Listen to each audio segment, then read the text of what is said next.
Hello and good afternoon to United We Stream's Family Affair in the light of International Women's Day 2021. I'm Katharin. I'm part of United We Stream since, the first second, and I welcome you on behalf of the whole global United We Stream team. My part at United We Stream is taking care of all topics that deal with awareness and diversity and an aware and equal booking policy. And further, I'm right now the spokesperson of the United Stream Association. And in recent years, there has been a lot going on around gender inequalities and about raising awareness towards gender injustice. And we have been talking a lot about representation, especially in the music industry, in electronic dance music and in club culture. And still, gender inequalities are balancing slowly out. And of course, we see more women, we see more gender minorities on stage, behind the decks, in key positions, but there's still a long way to go, even today here, as we sit on International Women's Day. And that's why we want to welcome you today to a very special program, as we want to highlight all the women and gender minorities in our scene that are doing beautiful work. And we've put together a special program that consists of several panel talks that we are curating together with She Said So. And then it will be followed by a film premiere, a queer feminist short film called Hysteria. And then we will go in the evening with several music streams from Berlin, South Africa, and Tbilisi. And I have the honor to start with an interview with Lewamm, Ghebremariam. And together with her, I will talk about sisterhood, I will talk about women's solidarity and how this can all take place in the context of club culture, music industry, and activism. So, hi, Lou. Thank you, you're here. I'm very happy to talk to you. I mean, I know you already, but of course I want to introduce you to our public today. So Lou, or Lewamm, she is an activist. Lou is a political campaigner at change.org. Lou is as well the co-founder and curator of the queer and BPOC-centered collective called BRENN. And together they are doing amazing 90s house parties here in Berlin. And further, Lou is part of the extended board of Clubcommission, the Association for Club Culture in Berlin. And that's where I actually know Lou from. And there together we organize the Department of Awareness and Diversity and all the projects that are going on there. So I don't know, Lou, if you remember today, really today or almost today, a year ago, we sat together in Portugal, in Porto. We were actually there to kick off a project, a European project that is called Sexism-Free Night, that is centering around, preventing sexual violence in nightlife. And there, we were sitting one evening in the bar and thinking about that actually in Berlin, the International Women's Day, the first time, will be a holiday.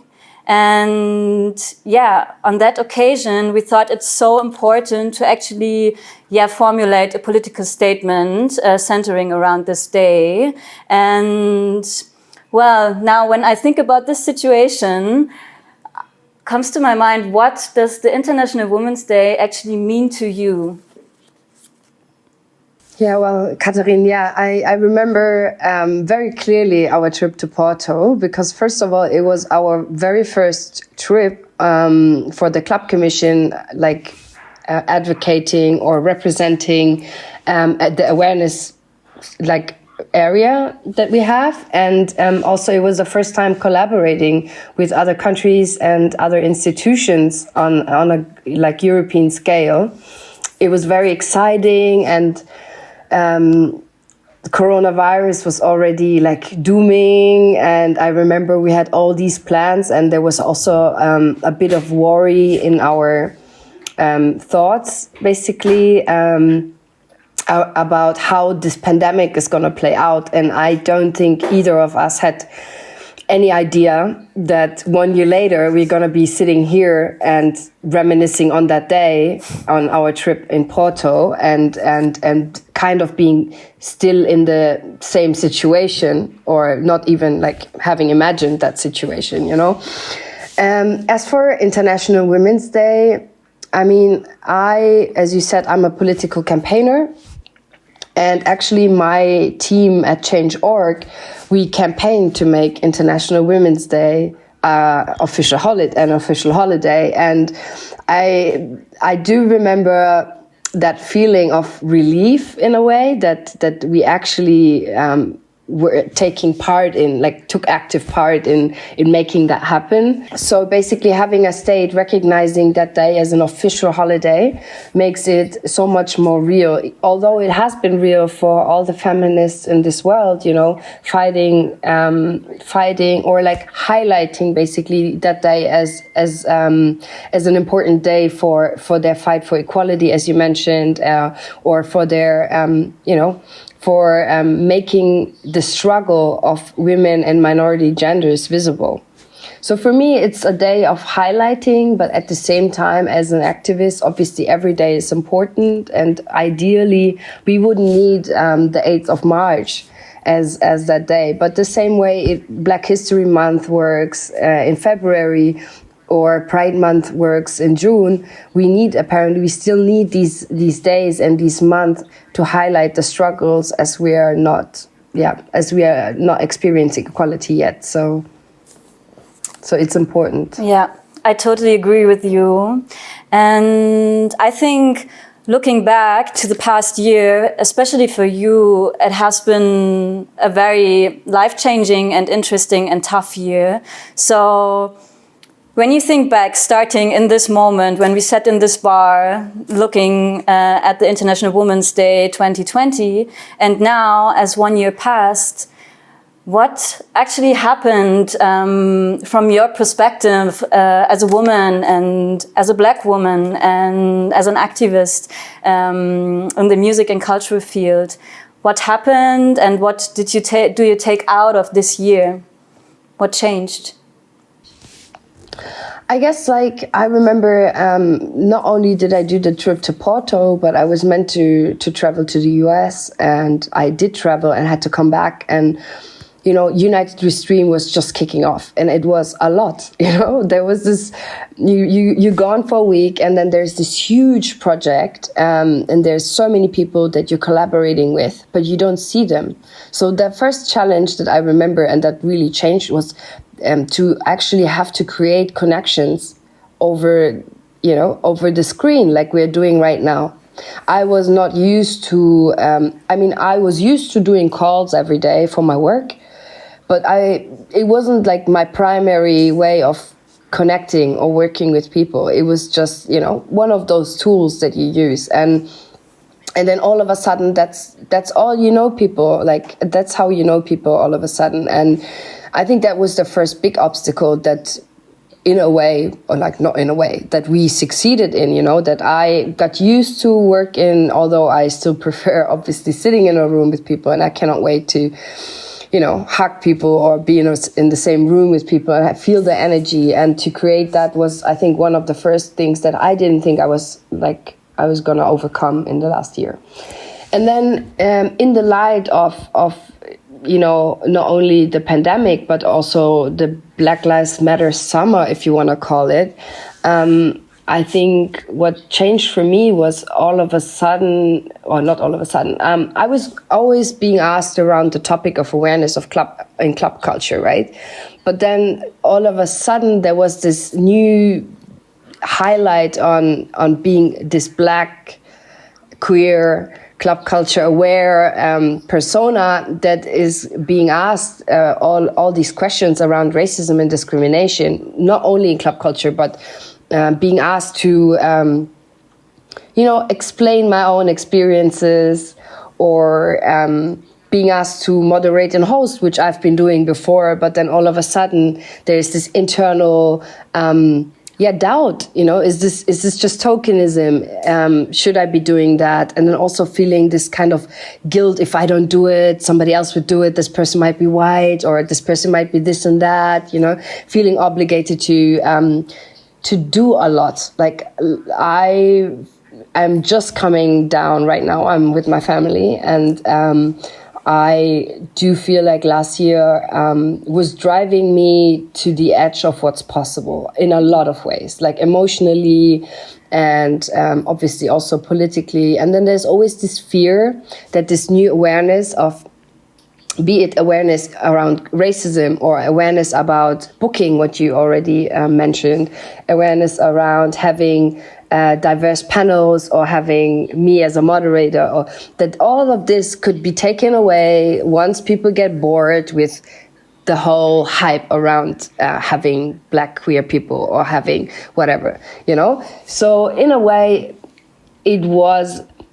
I would say it was a big career leap in a way, not only for me personally, but for a lot of people. But at the same time, there was definitely a lot of self-doubt and struggle that came along with it. And I think I'm just about to find a balance in that sense around that. Yeah, I remember once you called, we had a phone call and you told me, or you claimed the word racial stress, and that you are about to burn out, and I would never forget. And this brings me to another point. When I think about our relationship, for example, and our working relationship as well, that came to a whole nother level, because we had to figure out how to be there for each other and how to kind of support each other. And as well, as we weren't able to be in the physical room with all of our work, we had to find a way how to give feedback and how to,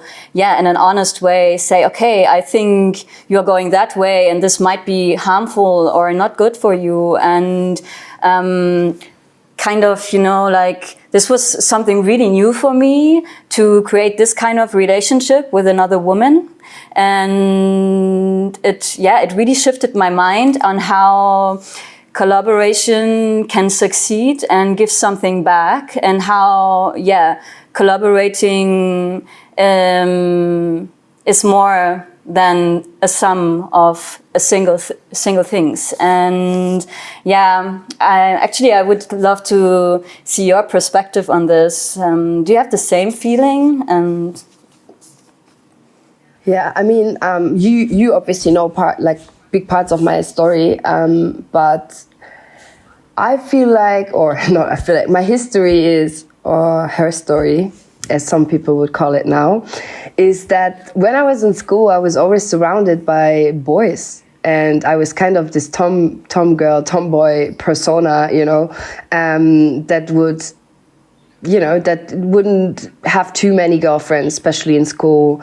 And I kind of became this lone wolf in a way. I'm not saying I didn't have girlfriends, but it kind of became my thing, going into this kind of male domain. Same with starting a collective and going into club culture, or going into the Clubcommission, a place that I didn't even think I belonged to at first, and then owning it and being again in a domain where more men are than women. I mean, obviously it's changing, as you can see on our board now, but at first it was very scary.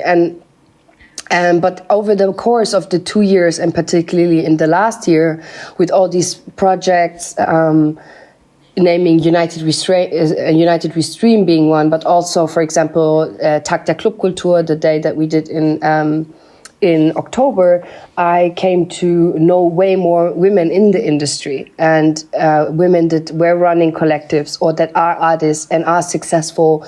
And same with you, as you said, we didn't know we knew each other, but I would say, excuse me, I would say that our working relationship just got so much more intense and intimate as well, which I wasn't used to have an intimate and working relationship with people, like actually letting people into your emotional well-being, or, you know, showing vulnerability, or admitting that you might be out of your expertise or whatever. I wasn't used to sharing that particularly with women because, first of all, as I said, I was used to being, you know, surrounded by men in what I do. And then also, like, as I'm reflecting more and as I feel like my voice is becoming also a voice of privilege in the positions that I have over the course of like almost 3 years with the Clubcommission, almost 3 years with change.org, I'm also seeing more how ego sometimes plays out, you know, like at first you are this kind of underdog person, like woman that is coming into this new field, and you struggle, and at this point your struggle is sincere, you know, you're still in this process of finding your position in this new zone, right? But at some point also, I guess each of us women in this field have to admit, like, okay, I have reached this certain level of comfort, and now it's about time to lift and shine and collaborate. And not only say collaboration because that's what expected of you. You know, you go into an interview and your new employer asks you, like, are you a team player? Of course I am a team player. I would never say I'm a selfish person. I'm self-centered or whatever. But I think a lot of people don't really reflect on their privilege once they are in positions of power. And I have been doing so in the last year more than ever, like recognizing where my ego maybe plays out and where I could actually give more space to other women that are coming up or that are doing nice projects, and like giving them a hand and calling them up, become friends and calling them up and asking for their advice or what they would do or whatever. This is a new and very, very nice experience for me as well, to be honest. Yeah, I think that is exactly where as well our journeys came together, that we might be both women who made it in a field that is very male dominated and that can be a very tough industry. And once you made it to a certain point, and it was really exhausting to reach that point, you put in a lot of work and you stand a lot of things, sometimes I realize how then suddenly I kind of incorporate this kind of toxic behavior you would actually, as a feminist, might call toxic masculinity, that I, like realize in myself, because I suddenly, and I remember an article both of us read, where you have this statement that women, get socialized with the idea that there can only be one cool woman in the room and not more.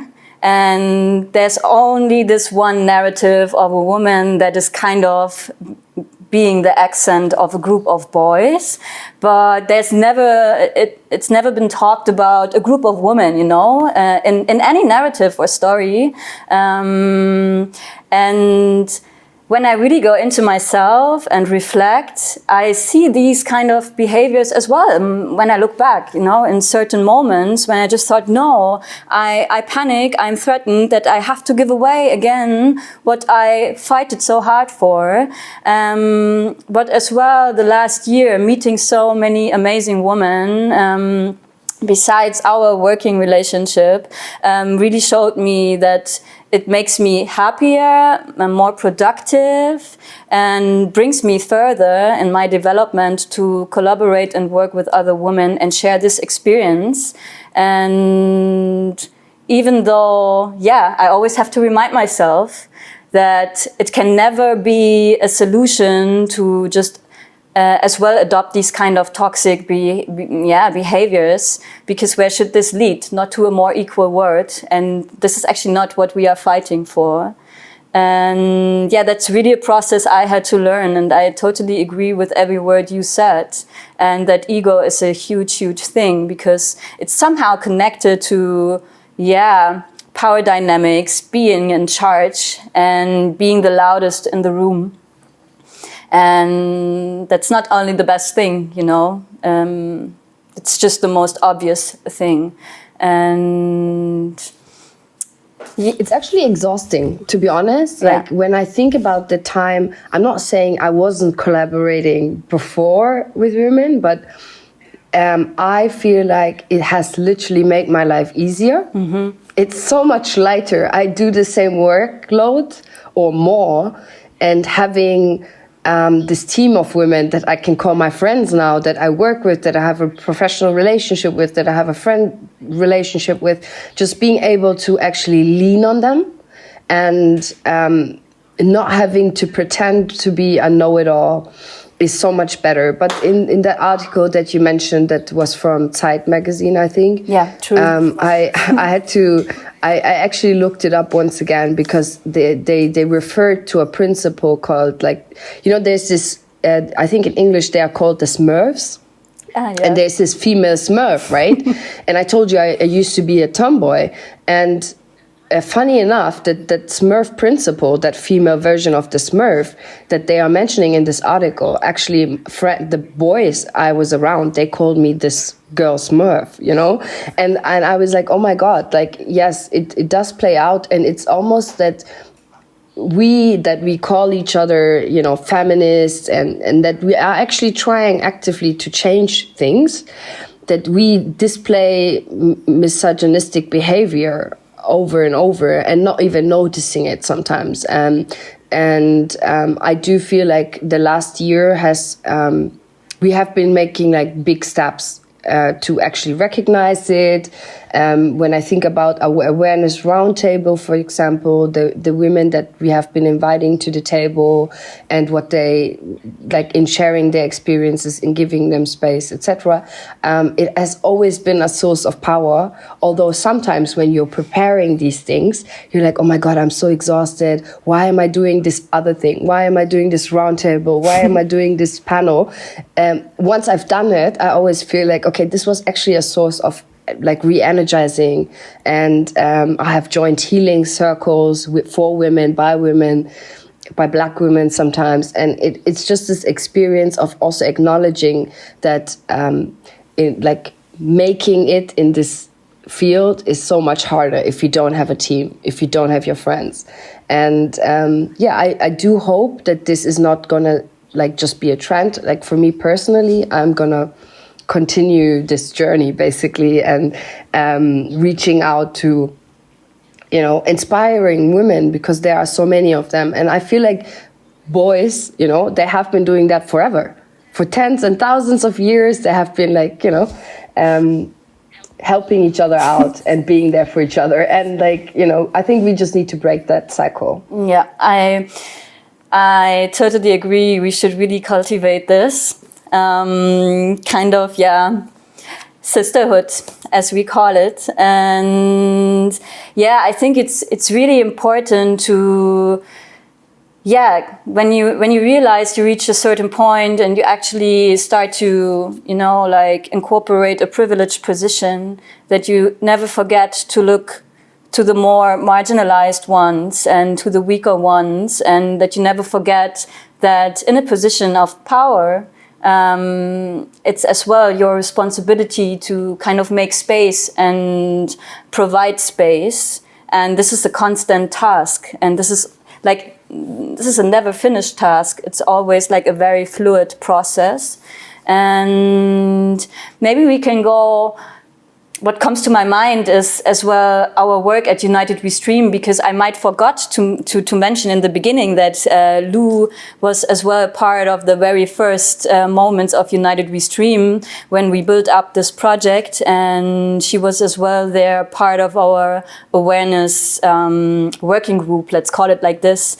And we set up an awareness manifesto that was actually designed to kind of create a more equal and diversity-sensitive booking policy, as we were actually so overwhelmed by these hundreds and thousands of partners. We were suddenly working with clubs, different regions, so many artists and so many activists. I mean, it's very, very complex. And then we realized, okay, we are now in a position of power and of responsibility, and we are able to give a platform. So we have to ask ourselves, whom do we want to give a platform? And this, when we just leave it like this, like the natural, structural design of our society will just be reproduced, and suddenly we will have very male-dominated lineups, and they won't be any diverse in terms of so many features. So yeah, that's where we all sat together in this working group of United We Stream to design this manifesto. So maybe Lou, before we end our little interview here, maybe you can just give a short insight on the manifesto and what it, actually, what was the content of it and how did it work?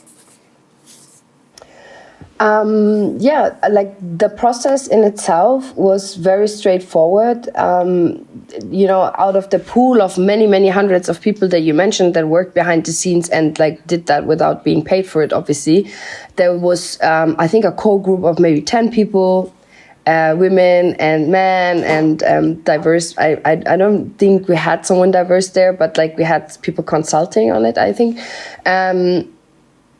But what happened was we sat together and we thought about things that was important to us. Like what do we wanna, give these people that are doing the bookings. For example, for us, it was clear we are anti-racist. It's not something that we wanted to, write in the last, section of the manifesto. So there were certain things. So we wanted to have an equal and lineup. We wanted to have sexism-free rooms, meaning that we asked people to collaborate with, I don't know how to say that, but like make sure that like we have a team that is moderating and monitoring all the chats that are going on while there was streams. So we actually started to do digital awareness like you would have you would have in a real club setting, people moderating, people taking care of people. And then we actually put out this code of conduct of values that we had, including, for example, that 8% of the income that United We Stream generated was going to go towards Sea-Watch or Seebrücke. Mm-hmm. And basically highlighting also that the situation that the clubs are going through is not kind of the worst situation compared to other, or putting it in relation to it. And I think we did conduct a little study on it. Correct me if I'm wrong. And it showed that that obviously is not 100%, meaning 50-50 yet, but for what we felt a super short time of bringing this project together, which was like a week until it went live, that it actually displayed like very promising, equality measures, if you want to name it like that. And what I personally like a lot about it, or what I hope it's going to send a really big signal into the scene that awareness is totally possible. Like there's actually no excuse in saying I cannot book enough women, or I cannot book a black person in my city, or I cannot, because there are none. There are people that are black, that are queer, that are non-binary, that are trans, that are making music, that are making art. And I feel like United We Streamed has shown that globally in a way that has never been done before. So all these partners that we had in this year of this project running all of them have this manifesto, and I hope that once the clubs will open, they will actually have taken it so to heart that they're gonna roll out this for their actual club settings. So that would be ideal, right? And yeah, it was just like, it's a nice vision also for the future, like taking this from the digital space where it worked into the real world, and which is kind of what the Awareness Academy does. But I really hope clubs and club owners and everyone involved can actually profit from this in the future in club settings. Yeah. I hope so too, and I really think, or I'm really proud of United We Stream that it actually sent this signal and stand for this. And I think this is a really good word for the end. Lou, I really thank you for this very insightful and personal interview. I appreciate this, and I wish you an amazing Women's Day. I wish you the same to all the womenics out there. We see you, keep fighting the fight. Bye. Bye. So before we continue, we want to thank the Riverside Studios in Berlin for providing us the space for Family Affair.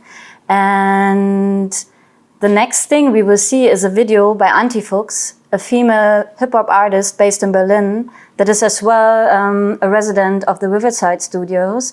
And afterwards, we will see a panel talk about intersectionality and social movements in the music industry, curated by She Said So. And afterwards, we will see a video premiere by Ava Waves, as well a resident of the Riverside Studios. Thank you very much.